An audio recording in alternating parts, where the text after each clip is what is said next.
Call to order. The meeting of the Technology Advisory Group is called to order. Craig, will you take a roll call, please? Thank you, Chairman and members of the committee. Andy Sandoval. Sorry, here. All right, thank you, Andy. Brian Paul.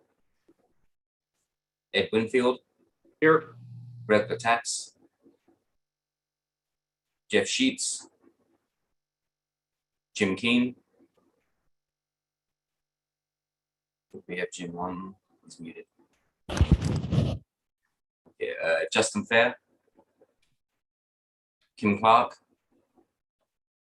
Chris Dalmolin. Here. Mark Wittenberg. Mike Chickarone. Phil Oslin. Robert Fisher. Here. Sasan Faridasati. Steve Holiday. Here. Tom Bacon. Here.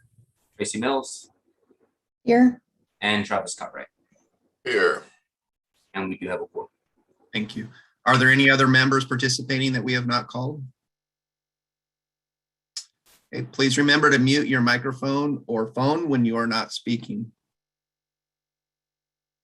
Members of the public were asked to submit written comments related to this meeting on the MAG website within 1 hour of the posted start time of this meeting. Craig, have we received any public comments? No, we have not. Thank you. Moving on to number 3, approval of the May 20th, 2021 meeting minutes. Could I have a motion to approve the meeting minutes from May 20th of 21? Motion to approve. And a second? Second. Craig, could you take a roll call vote, please? Thank you, Chairman. Andy Sandoval. Aye. Brian Paul. Ed Winfield. Yes. Greg Tax. Jeff Sheets. Jim Keane. I will come back to Jim. Justin Fair. Kim Clark. Chris Dalmolin. Yes. Mark Wittenberg. Mike Chickarone. Phil Oslin. Robert Fisher. Robert, you're on mute. Was that a yes, Robert? I'm sorry. I saw your mic on mute, but I didn't hear anything. Yes. Thank you. Sasan Faridasati. Steve Holiday. Aye. Tom Bacon. Aye. Tracy Mills. Yes. Travis Cartwright.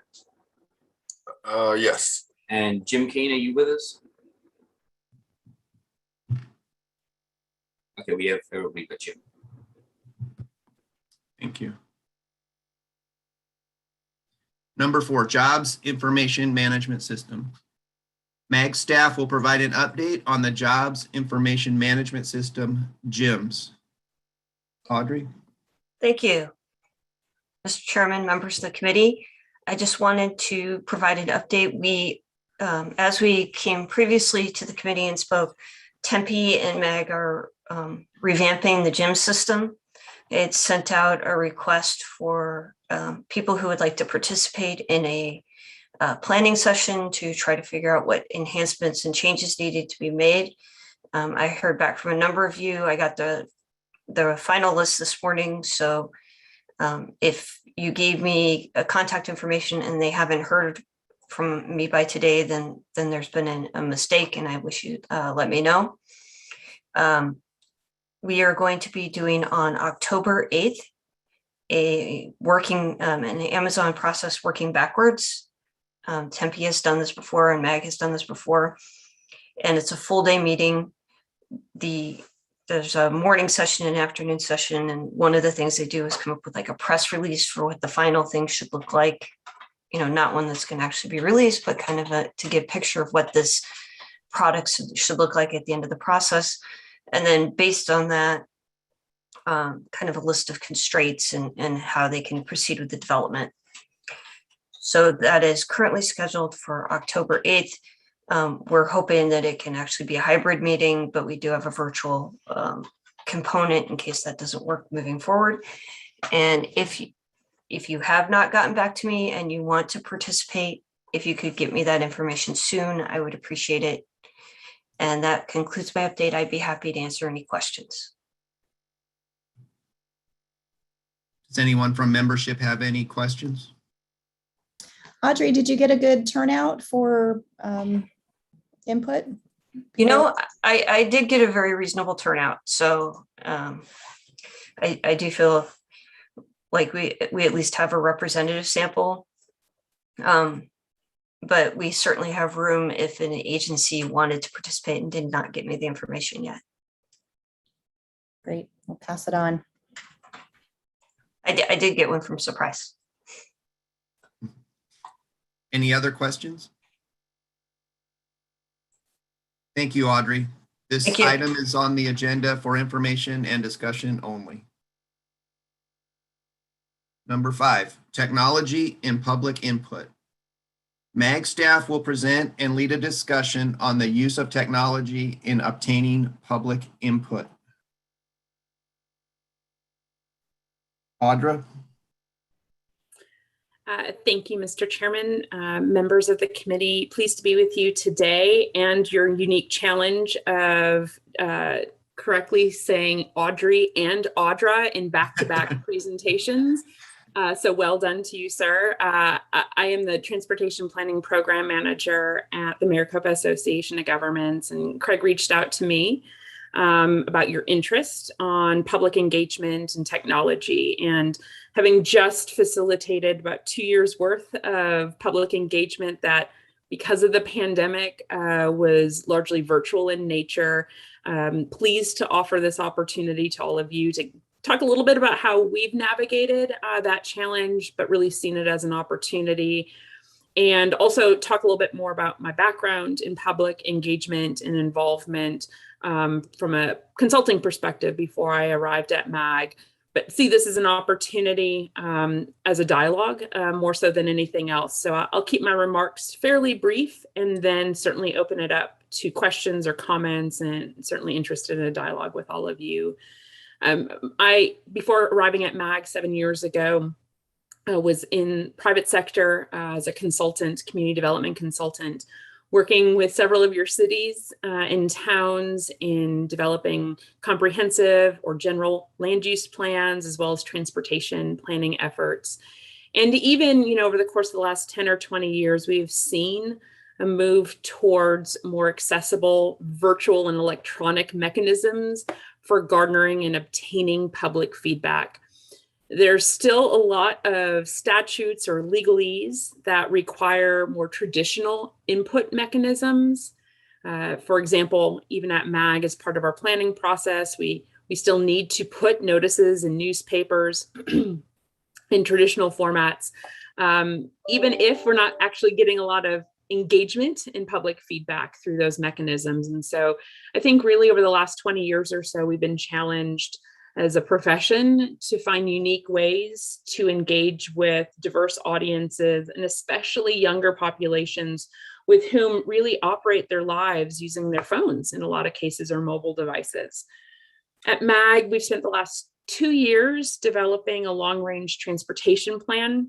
For those of you who may be familiar, supported by a half-cent dedicated sales tax, first established in Maricopa County back in 1985 by voters, and he's instrumental to delivering the transportation investments we've delivered in the greater Phoenix metropolitan area. We are asking and will be asking for a renewal of that tax to continue important transportation investments now through the year 2050, and proceeded with a planning process as is required by both federal and state law to seek public feedback in developing that plan for our future. We had envisioned 2 years ago that our public engagement effort would largely be focused in the community. I have a deep appreciation for public engagement. As I mentioned, part of my consulting work really revolved around ways to engage the community in decisions that affected them, and was a big believer personally in going to where people already are at, using festivals, going to libraries, finding avenues where people are already out and about, and not asking them to dedicate their really high priority time to spend providing feedback on important matters. And so we had developed an entire engagement plan that would really be out and about in the community. Last year arrives and we're faced with a pandemic that required us to pivot significantly. And the good news as part of our engagement strategy is we intended to build a website that was going to be dynamic. And we already had built that as part of our infrastructure and really ended up leveraging it more since we were not able to go out and about in the community. So what we've done, and using resources at MAG as well as other assets, is used websites to not only inform the public, but use it as a tool to engage. Interactive maps have been really helpful. We currently have that feature included in our website now. Allows people to click on and then even provide a discrete comment on a specific project, whether it's a line of freeway or maybe light rail line or a spot improvement. We've included some unique opportunities and tested out some new features in the last 6 months or so, including a live chat feature. So some of you, as you pay your bills online, sometimes you'll see that little pop-up to speak with an operator or maybe have a little chat session with somebody representing a company. It provides a kind of a one-on-one communication feature, but has a little bit of anonymity. So you don't necessarily have that face-to-face or phone call to phone call position you're in. And we employed that technology through our website to engage with folks and encouraged individuals to speak with a planner. You know, you can chat with the planner. We use that technology. It was super, super valuable. We were disappointed we didn't get as much traction, but the technology is there and really well positioned to use that interface, especially as we see more and more people driven by their mobile devices to communicate and engage. We also, as part of our mailing list, acquired, if people were willing to give it to us, their cell phone numbers that enabled us to be able, if we wanted to send text messages. Again, 20, not even 10 years ago would have imagined that we would be doing planning work via text, but here we are. That is a format that a lot of folks prefer to engage in. So we've added that or enabled that kind of technology as part of our list development, our engagement list development, and then have also deployed virtual public and open houses. So a website where you appear to be in a room, and as you would go to a normal public meeting, maybe different stations, navigating virtually in that space and landing with either getting information or viewing a movie or a short clip that helps to describe complex issues, and then a way to solicit and provide feedback. So the other thing that we're really cognizant of is the role of social media in not only information sharing, but information gathering. We had deployed a robust social media program where we were providing information, but also inviting feedback. One of the things that helped us do is target communities that we may not have been hearing from as much. And so you get to see all this metadata on the back end, and you can start to see where engagement across a region, in our case, is stronger or weaker. And what we were able to do is deliberately purchase and sponsor our posts in different parts of the region that we weren't hearing from, or with communities for which we felt was disproportionately low in our engagement process. And it helped us bolster a little bit more attention and outreach to those communities, especially as we are required to be cognizant of Title VI populations and those historically disadvantaged. And so, using technology in different ways like that as part of the information and decision-making process was valuable to us. It allowed us to be nimble and not prescriptive. And it also, in our opinion, opened us up to new audiences that wouldn't normally know or participate in some of our planning efforts. And so, I think there will continue to be more and more pressure placed on virtual or electronic mediums to garner public feedback. We have found mapping resources extremely valuable.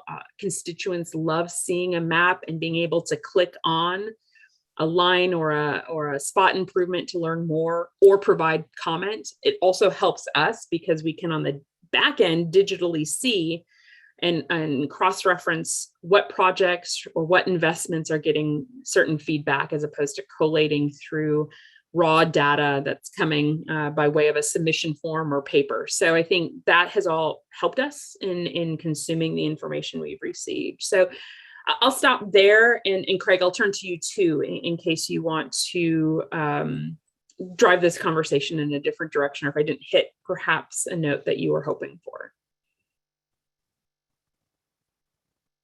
Actually, I'm gonna turn this over to Steve to continue to lead the discussion.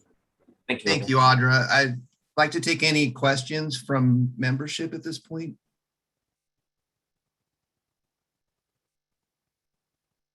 Public input, something that affects all agencies. Is there anybody in the group that would like to share their own experiences with public input as it pertains to the current climate? This is Ed. One of the things I always struggle with, I guess, in trying to get public input as we think about that for the county is, are people really interested? A, and B, is it a small set of people? And, does it end up always being the same people that you get the feedback from? Case in point example, we as many of us do, we stream our board meetings and all of that. There's very, very few people looking at that, and so it's kind of like the media buzz that's out there. A lot of those questions could be answered if people watch the board meeting or offered a question, if you will. I think this week, yesterday, we had 50 people. And so it's just interesting to me is now where you're calling for participation and so on, that may be different. You're seeking inputs, that kind of thing. But to just go out and canvas for input, it just seems to be, a difficult process in my mind. But anyhow, that's my general opinions on it. I mean, we have channels. We don't maybe have the channels as formally as you do, but obviously we've got emails available and you can make a comment to the board, all these things. But anyhow, that's just some random thoughts.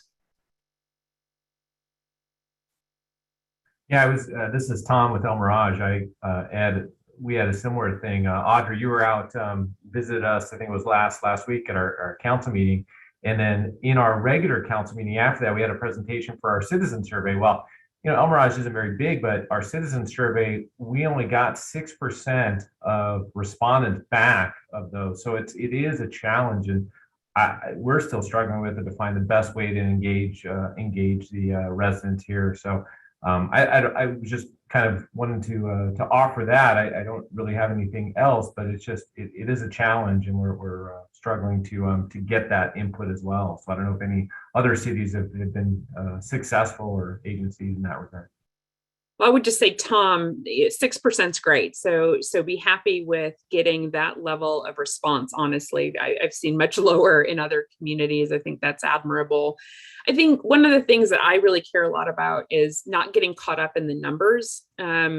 It's just as important to consider the quality of engagement and opportunity you're providing, and not just worrying about a head count or a number count. And I think don't get caught up in the numbers all the time. Recognize too that general governance is the responsibility, right, of your elected officials. That's what constituents rest the responsibilities in.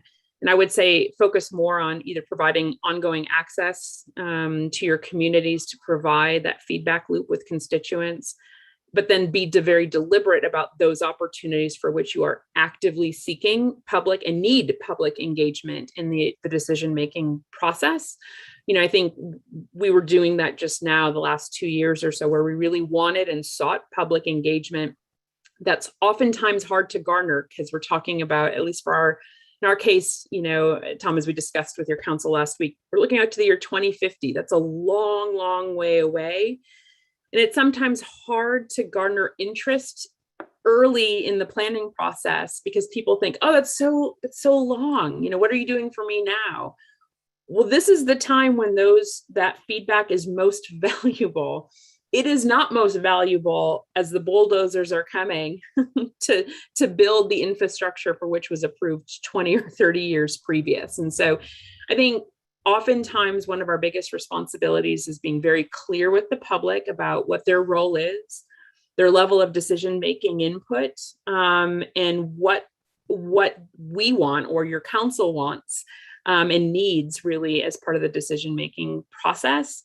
Recognizing all of us as parents, as spouses, as partners, certainly have other competing interests that we want to spend our evenings or weekends on. And so I think I would just say, don't beat yourself up if you don't think you have quality numbers. I would worry more about the kind of access you're providing to your communities to solicit feedback and the quality of information and feedback you're receiving from your constituents.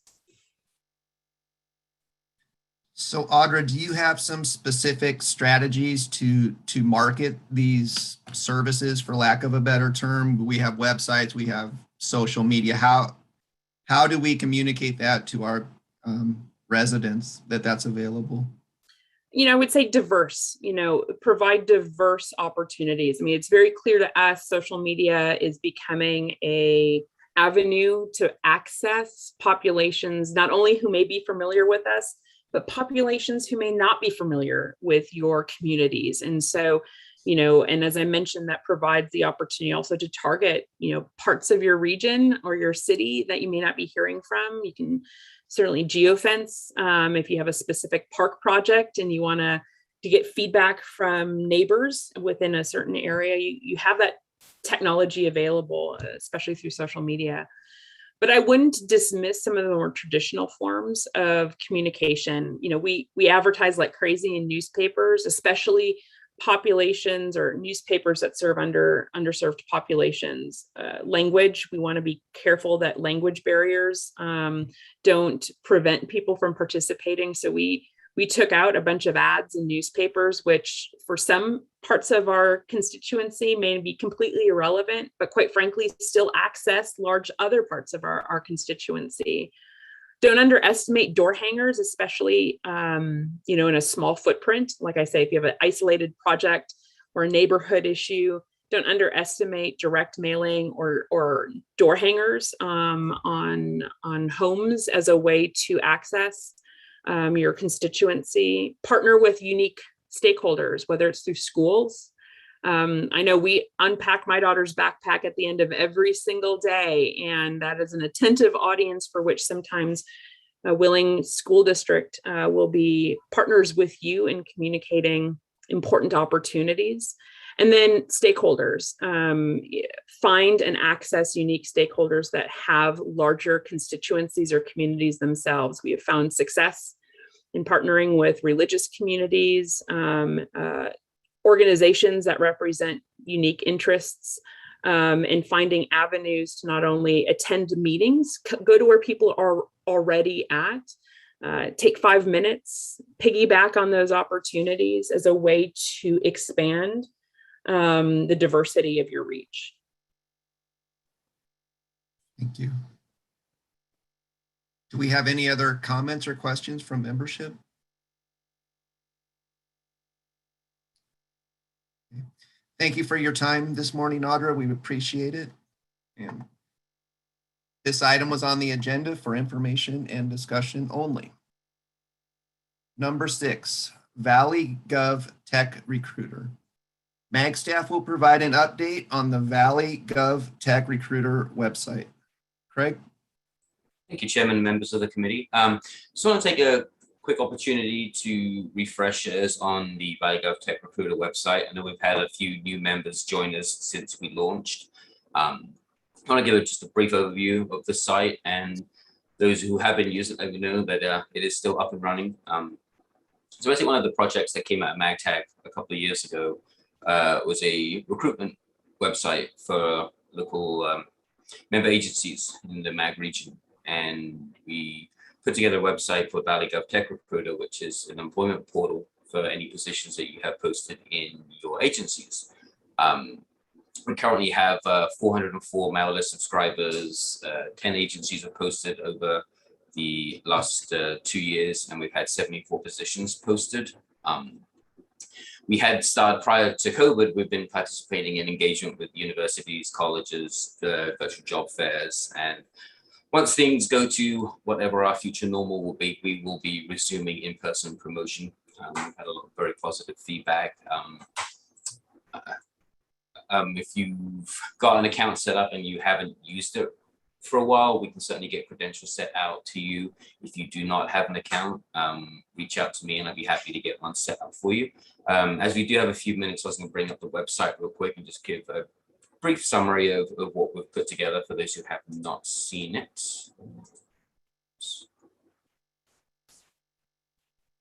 Okay, so basically built like any other job website. We did a lot of surveys with our agencies as we were building the site, and one of the big comments that we received from everyone was the ability to streamline the site, get to the jobs as quick as possible, no fluff, and make it a very easy site to navigate and for our users. So as you can see, we have broken the valley down by regions: East Valley, Central, West Valley, Pinell County. On the front page, we also highlight the most two previously posted jobs. So we have 2 positions at Mesa. We have 14 positions open right now. We have a few jobs link at the top. And all of our recently posted positions have been listed. We have the ability to filter options. We went through the categories and came up with about 12 to 15 categories that we could kind of agree on, because many positions have multiple names of saying the same positions. We kind of came up with some common language where we could break down our categories, which have been very useful, broken down job type and experience level, and obviously region as well. So we've had frequent activity on the site. I'd absolutely love to get more activity going on this. As I said, once we can start in-person recruitment promotion again, I will certainly be pounding the pavement and getting out to more in-person events, because we received a lot of positive feedback from the schools and universities that we were going out to for focusing on the region. We also have a link to which agencies, so any job seekers can come and see exactly who the MAG member agencies are, and this will take them directly to each individual agency's website for more information. And that's pretty much what we've got going on the website. Like I said, we kept it very streamlined. But yeah, if anybody needs an account set up or would like further information, absolutely reach out to me and I will be happy to give you some more one-on-one how to post jobs. I can give training on that. So that does conclude my presentation. If anybody has any questions. Are there any questions from membership?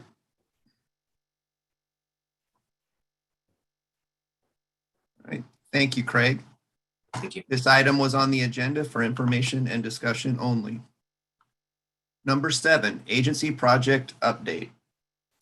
Our next item is the agency project update. Committee members can discuss current agency projects that may be of a regional interest to the committee. Does anyone from membership have any projects they would like to update us on?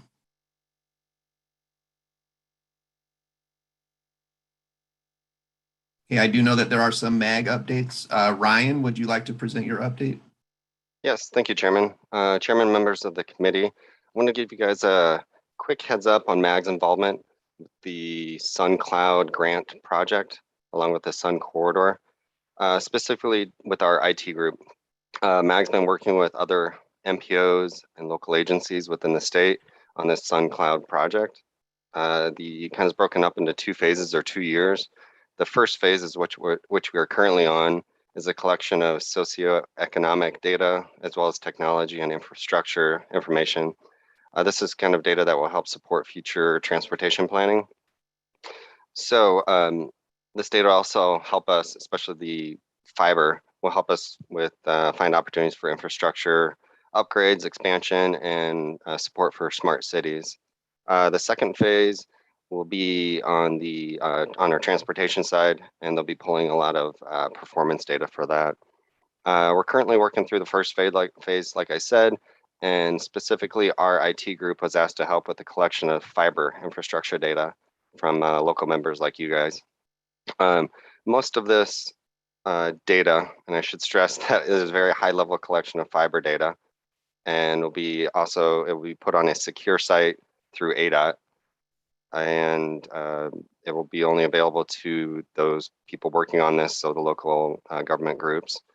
And what we're looking to do is kind of create either lines on a map down the middle of the street, or possibly just polygons that show fibers within like a 1 mile block of this. So very high level, just for planning purposes.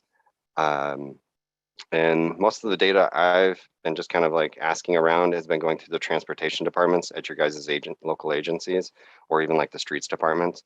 I know some of your IT departments do handle the fiber management, and we hope that you guys could help us with this collection as well. With that, I kind of want to open up if anybody has any questions specific to this project or collection of data. And if Audrey, if you had any little points to add, that might be helpful. I would appreciate it. Sure. I just want to stress this. We are not asking for detailed fiber plant data. We're asking for, more general area, so that as we're looking for opportunities to expand the RCN or to do smart cities implementations, or as they're doing ITS implementations, we'll have a general idea, and then we could follow up for more detailed information if we needed it. So, even if it's just take a highlighter on a map and say this area here has high bandwidth infrastructure, that would be helpful. Thank you. Audrey. You're reaching out to vendors and providers, or are you really looking to the agencies here about whether they have their own fiber and their own management? We don't. That's why I'm asking. We use CenturyLink or whoever it is out there. I'm not sure, but are you also asking that of the vendors? So we have made attempts at that in the past, and they pretty much are not going to provide that to us. We are looking at public data to get a good idea for that. So there is work going on that side of it, but it would be purchased public data probably. What we specifically are being tasked with is looking for agency infrastructure, and really just trying to understand what the opportunities are there. Did I answer your question adequately? Yes, thank you.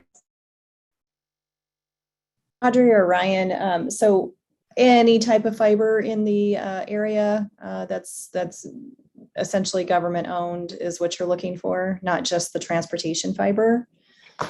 That's correct, Tracy. Yes, because, sorry, go ahead, Ryan. No, go ahead, Audrey. The RCN does more than just transportation, and we do use it for 911. So, there are opportunities, and in some agencies it's divided, and others it's just fiber. So we're just trying to get that picture, because I think there are a lot of opportunities there that we could be taking advantage of to try to work as a region, especially as we look at some of the potential investment that might be coming. Right, there's some with broadband infrastructure initiatives and things like that coming too. So who is the contact, and what is your timeline for trying to get some of this information back? So you can go ahead, Tracy. I was gonna say, Tracy, that you can handle it through me. You have my email, or Craig's also helping me tag team this project as well. So if it helps, we can reach out to you guys and just kind of give you a little more information, some websites to visit about the Sun Corridor project. That'd be great. The grant they're working on. And then if not, it's also going through our several different departments at MAG. Right, Audrey? Yeah, but I think the point people should, if they want to talk about it, it should be you and Craig. They can contact either of you.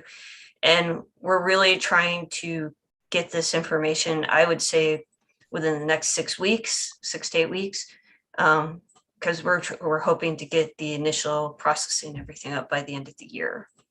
And so there's going to be, depending on what we receive, there's going to be some geocoding process. And then actually building the infrastructure and uploading data and validating. Great. So what are you collecting this data in? A certain tool or a certain application? So ideally, this is going to be, we're working with the acronym's escaping me. Geo? Geo, thank you. So it's going to be uploaded basically in an Esri GIS layer eventually, but we'll take what we can get. So we know different agencies don't have that necessarily in a geographic information, or they don't want to give it to us at that final level. So we'll take what we can get. If it's a highlighter on a map, we'll take that. If you can give us something as a layer and generalize it out to whatever level you're comfortable, that would be even better. But we're going to be flexible. And I should point out, Robert, that some of the agencies that, like, give, for example, Gilbert, they've given me something, but it's a map that they've drawn, like either a Visio or they kind of have an overlay, and it's just a sheet of paper, and they're like, here you go. And it just kind of has basic overlays of the jurisdictional lines and the major streets and where they have fiber along. And that's kind of, I mean, just very basic information is what we're looking for. I don't want to Okay. get down to the nitty gritty and know what this exact splice is at or what exact strands are allocated for what. That's not what this was about. Okay, yeah, we just completed a complete audit in Scottsdale within the last year, so we have a full layout of our fiber infrastructure. So So whatever you're comfortable giving us is what we're asking for. if you reached out to transportation, if you don't hear back from them, let me know. No, this week I was actually working with Griff Hepner over there at the streets department or the TMC. Perfect. But I should also note, Robert, in your guys' situation, you guys, IT and the streets or transportation department work really well together to kind of like collect this data or keep it managed. So Well, that's what the audit was, and now we're trying to keep it clean. So you guys had a meeting today, right? yeah, actually there's a big fiber master plan meeting right now. So And we appreciate all your participation and input. And please reach out to Ryan and Craig if you have any questions. thank you. Thank you, Ryan. And Craig, could we have your update, please? Yeah, thank you, Chairman, members of the committee. November will be Steve's last meeting as chair. Travis Cutright will be ascending to the chair position, which means we will be starting solicitation for the vice chair position after this meeting.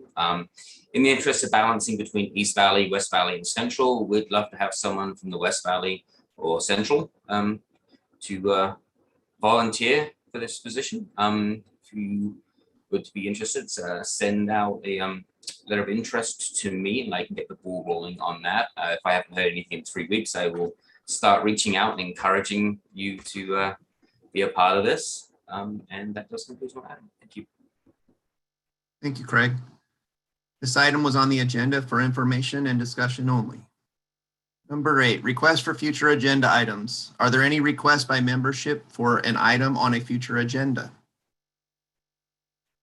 Yeah, at the last meeting, Ed did suggest discussing the American Rescue Plan Act later on in the year. So I will have the ARPA funds discussion at the next meeting. Thank you. But we are more than happy to have any other suggestions. Thank you. Any suggestions can be sent to Craig and he'll make sure that they're on the next agenda. Number 9, action summary. Craig, could you please summarize any tasks assigned during the meeting? Yeah, thank you, Chairman, members of the committee. I'll be sending out the Valley.gov Tech Recruiter link to everybody, just as a reminder as to the site and an introduction to new members who have not seen it before. I'll also reach out for the SoundCloud project as well, and that does conclude my item. Thank you. Thank you.